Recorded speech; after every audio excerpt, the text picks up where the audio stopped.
계속 땀이 줄줄 흘렀다. 한 곳에 가만히 앉아 있어도 땀이 배어났고 어떤 식으로든 조금이라도 움직일 때면 온몸이 흥건히 젖었다.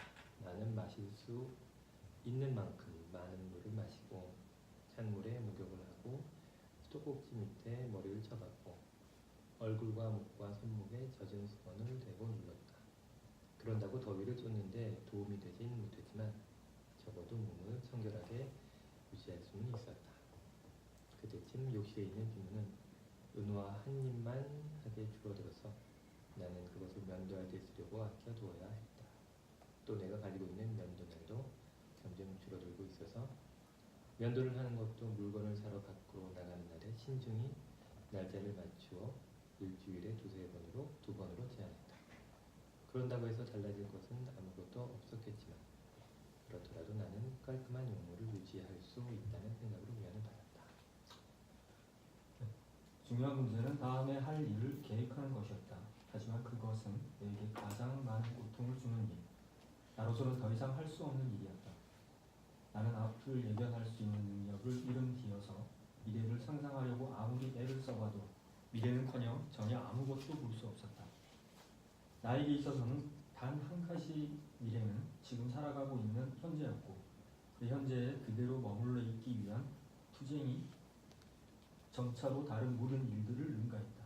나는 더 이상 아무 생각도 할 수 없었다. 한순간 한순간이 차례로 펼쳐졌고 그 한순간마다 미래는 불확실성의 텅 빈 백지 상태로 내 앞에 놓여 있었다. 만일 언젠가 빅터 삼촌이 내게 얘기했던 것처럼 삶이 한 편의 이야기라면 그리고 각자가 자신의 이야기를 엮어나가는 저자라면 나는 그저 되는 대로 이야기를 엮어내고 있었다.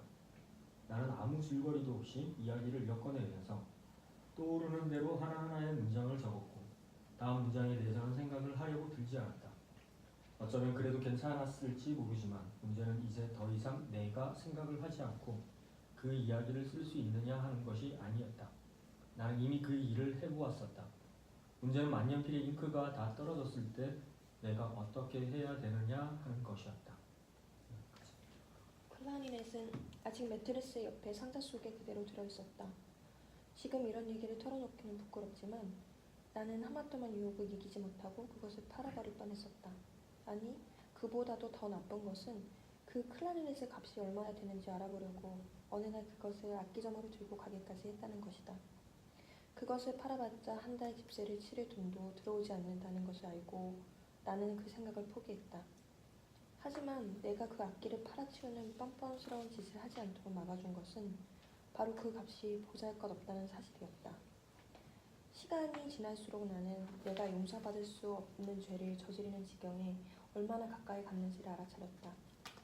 그 클라리넷은 빅터 삼촌의 마지막 꿈이었고 그것이 마지막이었기에 그의 다른 흔적은 아무것도 없었기에 그것은 외삼촌의 모든 영혼을 고스란히 간직하고 있었다.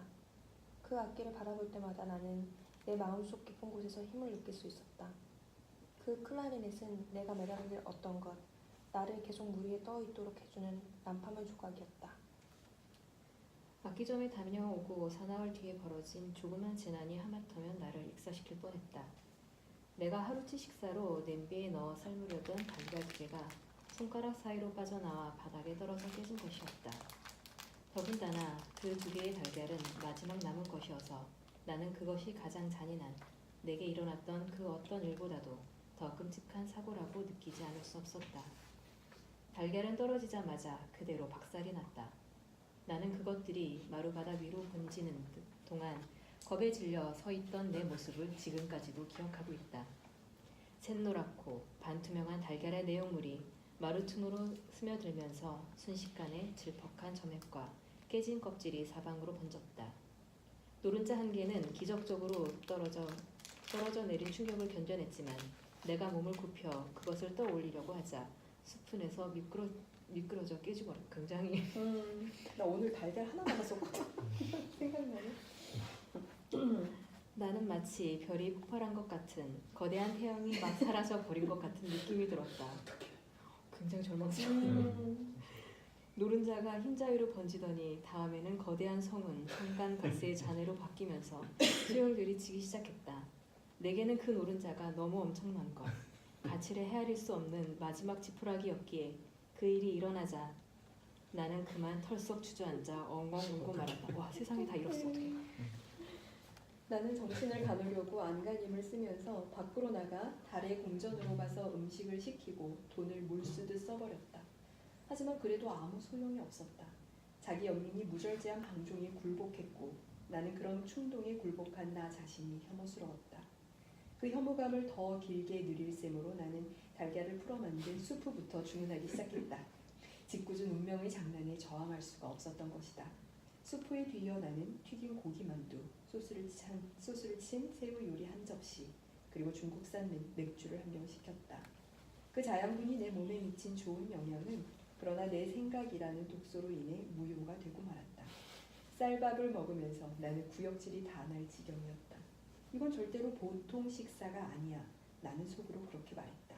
이건 마지막 음식. 사형수가 교수대로 끌려가기 전에 먹는 최후의 음식이야.